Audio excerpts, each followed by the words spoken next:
Look, the thing that makes a climate bond or green bond different from others is the intentionality, is the exposure to what you want to do beyond just credit perspectives, which investors love now. They want to know how you're using your money to ensure reduced risk, better outcomes, on top of the straight credit issues. And you've got this differentiation in the global sovereign market now between ordinary vanilla green bonds and climate bonds, I should say, and green and climate bonds, which have a bonus feature, which is that you're saying, I'm going to invest in green infrastructure, or I'm going to invest in resilience, which reduces forward default risk. It's a signal of intent to make you a better default risk going forward. And that's why it's popular. It's exciting.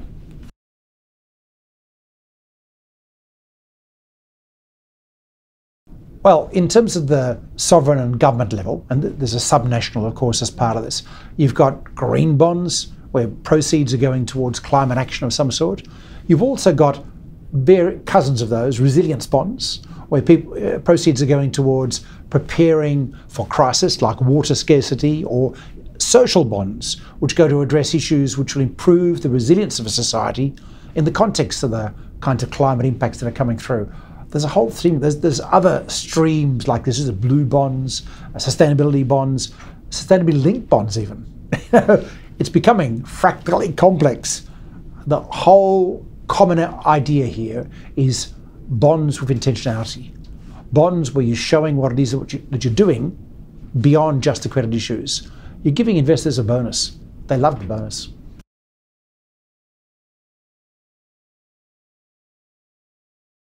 At the end of the day, a bond is debt. And then the extra is simply how you're explaining what it is that you're doing in the context of the risks that investors understand as being material to their long-term assets and liabilities matching. That's what it is, right? I can't say one type of bond with intentionality is necessarily better than others. It depends on your circumstance.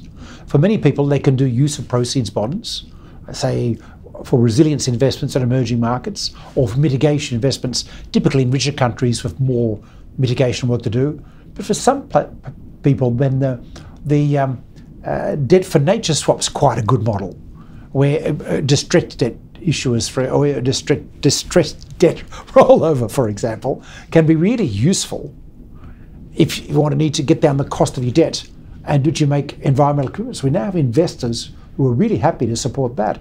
So you've got to look around. There's a bunch of flavours. It's all ice cream, but there are many flavours of ice cream you can choose.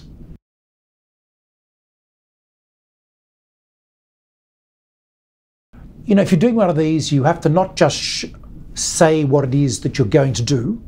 You've also got to report annually. You've got to have the capacity to follow through. Now that's a challenge, because in many emerging markets, the team, the skills and so on are scarce. We need training, we need some development assistance by the likes of the World Bank or the Asian Development Bank. That help is available, but you've got to make sure you get it in, because what you don't want to do is piss off your investors, because then your capital costs are going to rise later and it's getting much harder to place the next bond. So make sure your program is well organised.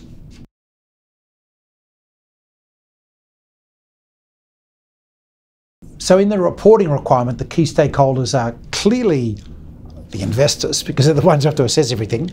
There's the folks who are doing assessment, second opinion providers or certification agencies like ourselves, or the credit rating agencies for that matter. And then there are the people in the debt management offices who've got to coordinate all this sort of stuff. And there are people in the individual ministries who have to actually identify stuff that qualifies and put it. And then of course the underwriters, who at the end of the day have to match the investor. There's a bunch of people that are relevant here. I would simply say the key thing we need is across all the participants, they've got to understand what's involved in doing. They've got to understand what is consistent with meeting our climate goals. You can't do weak stuff here. It just ruins your reputation and it won't sell on the market. And you've got to understand the transparency and reporting requirements.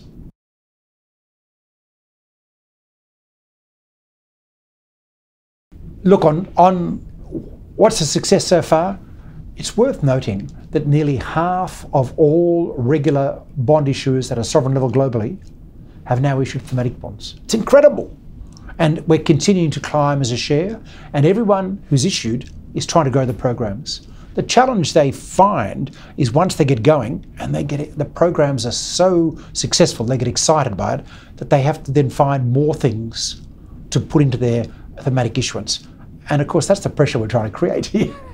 We want ministries pushed by the Ministry of Finance or the debt management officers to then be hunting for things that qualify and expanding their programs. That's the pressure we're seeing. We've seen enormous success. Chile, for example, now is the largest issuer of thematic issuance compared to its overall program, because when it issued, it got incredibly low interest rates, lower interest rates than it ever seen ever before for not only its US dollar bonds, but its euro bonds and its Chilean peso bonds. It was an incredible success. But the other successes are France, are Germany, are the UK, Thailand, Egypt. Egypt, the first green bond, was amazingly successful. They're preparing now a big program. They're hunting to find things to put into it. That's the sort of pressure I want to see. This is pretty universal, but nearly half of all issuers now in the regular bond market have done thematic issuance. That is success.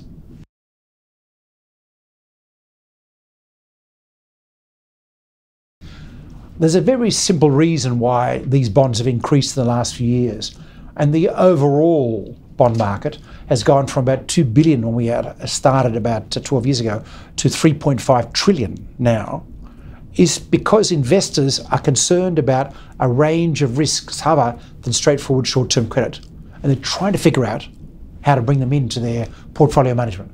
Now, if they can get a bond which works on both short-term and long-term measures, that is, it meets their risk yield requirements, can be slotted into a portfolio, and also addresses longer-term risks, especially climate change, they're in love. And that's really what's been going on. The demand for these bonds at a sovereign and a corporate level is unquestionable. I think we could place $10 trillion worth tomorrow if we had them. It's all about the supply coming to market. And there's a shortage of supply. Why? Partly because people don't know what qualifies as addressing climate. There's an education process underway driven by this bond market, partly because governments and corporations are not yet doing enough, as we know. That's why we're not meeting our climate targets. But this is part of the pressure to change, or let's call it the carrot to change.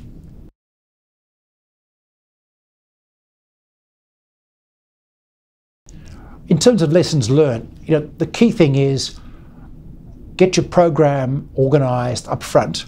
Don't find after a year you're hustling around and trying to remember how to do reporting against it, which has happened in some cases. So design your program, get help if you like. If an emerging market, there's now, this year, a lot of technical assistance available from development banks or developed countries to set up the program properly. The second thing is really do a thorough look at your portfolio of expenditures or assets to identify what's involved. Let's call it green tagging across your portfolio. There's now guidance in the form of things like taxonomies of sustainable finance to help you there. But if you can identify up front, it just makes it a lot easier to make sure you do the bond and do more of them when they're successful. They're the key lessons.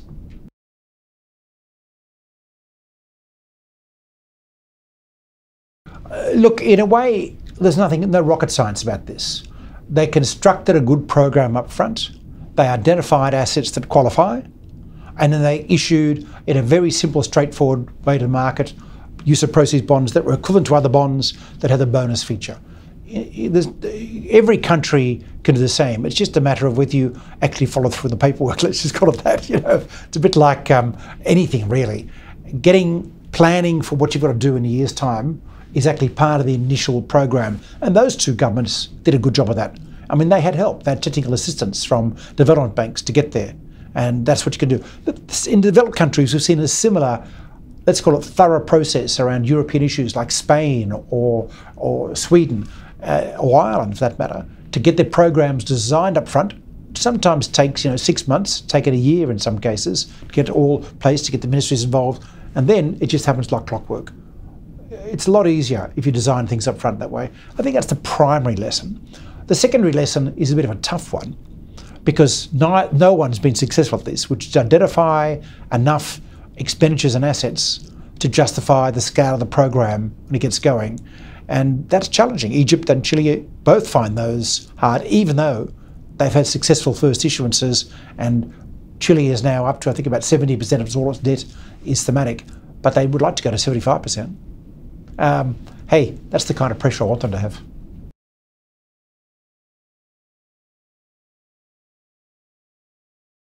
So follow-through is not particularly complicated. You just need to report on what it is you're doing. Investors need confidence the proceeds are allocated in the way you said you're going to allocate them. It's as crude as that. There are some protocols now. If you look at the ICMA green bond principles, you'll see lots of protocols for doing that.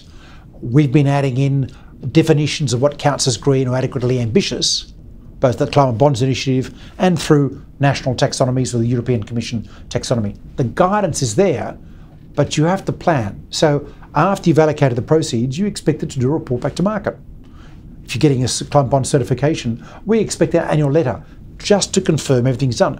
That requires you to have your internal systems in place, which can be verified, need to be verified by an external party to show that you're properly tracking and that the money is actually being expended in the way you promised. It's not complicated, but we had one issuer, a subnational, who hadn't got their work done, and we chased them for an annual report. It took months before we finally got an answer. The bank and there was an underwriter came in and said, we've got to sort this out. And we discovered that allocated 25% of the proceeds to roads. That's not what they said on the tin. That wasn't qualified. Now, they were able to quickly reshuffle because they realised they had allocations which qualified. They just hadn't actually done the tracking internally properly. People had left, a lack of training, etc. So just get the framework in place and make sure you've got someone who knows what they're doing in charge and follow through. That's what you need here. And of course, that's part of capacity for tracking what it is you're doing around climate anyway. Putting aside the green bond issuance, there's all sorts of reasons to be doing this, but that's really what it's about. Get it up right, make sure the skills are there, get help with the skills if you need to, and then you're away. And then this can keep on going and going and going.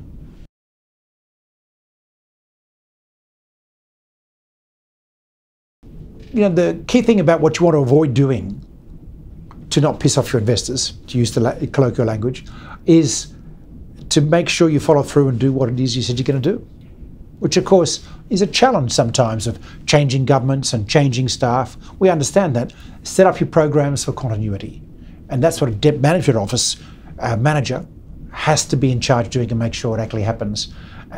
Of course, you also need to make sure that your investments up front are appropriately in line with what we have to do to meet our 1.5 degree targets or to meet our resilience, given climate change is going to get worse and worse and worse now, and explain yourself properly up front as part of the process. These are things that are essential in the mix of things. If you don't do that, you may not place the bond up front very successfully, or you're going to get investors annoyed when they find that you haven't allocated the proceeds in ways that are commensurate with what you've said you have to do. Look, this isn't rocket science either, right? It's pretty simple. Just do what it is you said you're going to do and make sure the investors know. If you don't, they're not going to come back for more. That's pissing them off.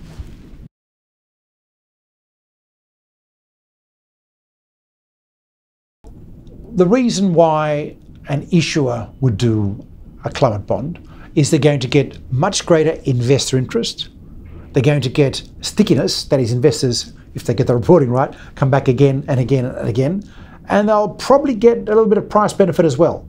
But the investor engagement is really critical. In the last 6 months of last year, when bond markets froze and we had a whole lot of issuers around the world, especially in emerging markets, pull their issuance, not one green bond got pulled.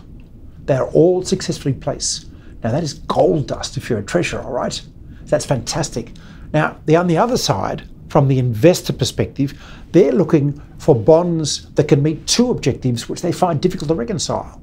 It meets their portfolio management requirements for short-term risk yield and also addresses their long-term concerns around climate action and related issues. If you can do both, which is hard for an investor to reconcile, then you just got a bonus product. And that's why they like it. There are some other things that are coming into place too. It's worth noting that the extent to which this bonus product is attractive for investors has driven secondary market performance. Now, you've now got in most currencies stronger secondary market performance for green bonds than other sorts of bonds. In other words, they trade at a premium. Every time there's a downturn, green bonds hold their value. You know, in the March of 2020, when global bond markets froze, we still had green bonds being traded. My investor friends were just shocked. Still going on. Now, this is gold dust, because you remember that Larry Fink once said, the head of BlackRock, that he didn't make money by giving investors yield. He made money by making sure they never lost their money. Bonds are fundamentally a defensive tool. You want to make sure that it's still there when you've got to cash in to pay your pension. You need liquidity. Green bonds are superior. They hold their value better. They stay liquid. Like I said, gold dust for an investor, and that's driven the depth of investor demand.